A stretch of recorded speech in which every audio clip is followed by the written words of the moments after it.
When I first encountered Lena, she had a presence that seemed to light up every space she entered. People would pause mid-conversation just to watch her laugh. She was confident, outspoken, and effortlessly surrounded by friends of all kinds. I admired that about her. She made life feel vibrant and unpredictable. When we began dating, her social nature never concerned me. I believe that trust formed the backbone of love. After we got married, however, I began to sense a change. Her friendships, once casual, became constant fixtures. Late-night messages, private lunches, and inside jokes I wasn't included in gradually became routine. Initially, I tried to ignore the unease in my chest, telling myself not to be controlling, that she needed her space. But when space becomes a shield for secrecy, it turns into distance. Slowly, she started drifting emotionally. It began with subtle signs. Her phone placed face down, laughter from another room, messages disappearing before I could notice them. When I asked about it, she would retort sharply, "Don't you trust me?" The words themselves weren't painful. It was the way she could shift the blame onto me for caring. To avoid the growing tension, I spent more time at work.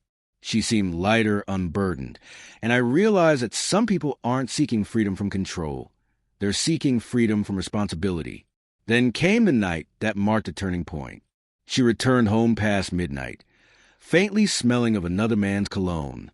When I asked who she had been with, she rolled her eyes, saying, "Just friends. You need to stop being jealous." There was no defensiveness, only mockery. Something inside me snapped. Not anger, not heartbreak, just a quiet, empty clarity. The woman who had once loved me seemed gone. A few days later, the argument erupted. She paced the bedroom, throwing clothes into a suitcase, shouting, "You're suffocating me. Accept my male friends, or I'm leaving." Her words weren't a plea. They were a challenge. She expected tears, desperation, a begging, "Don't go." Instead, I stood leaning against the wall, arms crossed, watching with a calm that surprised even me. When she saw the reaction, I smiled and said, "Perfect. I'll call a taxi." The effect was immediate. Her confident facade crumbled. The suitcase slipped from her hands, hitting the floor. Her face drained of color, eyes wide in shock. "You're serious?" she whispered. I nodded. "You've threatened to leave for months. I thought I'd finally help you follow through." She had no words, no manipulation, no tears. Just stunned silence, realizing the man she thought she controlled had already stopped caring. She collapsed onto the edge of the bed, voice trembling. "You don't care anymore?" I answered softly. "I did more than you'll ever understand. But love without respect destroys itself. I trusted you. You tested that trust." She stared at her hands, shaken, unfamiliar with herself. For years, she wielded control, teasing, manipulating, and guilt-tripping. In that moment, all of it dissolved. She finally understood what it means to confront true indifference, not weakness, but finality. That night, she didn't leave.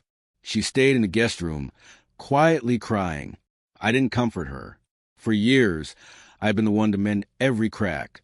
This time, silence was enough. The next morning, she attempted normalcy, making coffee. I took my mug and said, "You don't need to pretend. You said you were leaving. I won't stop you."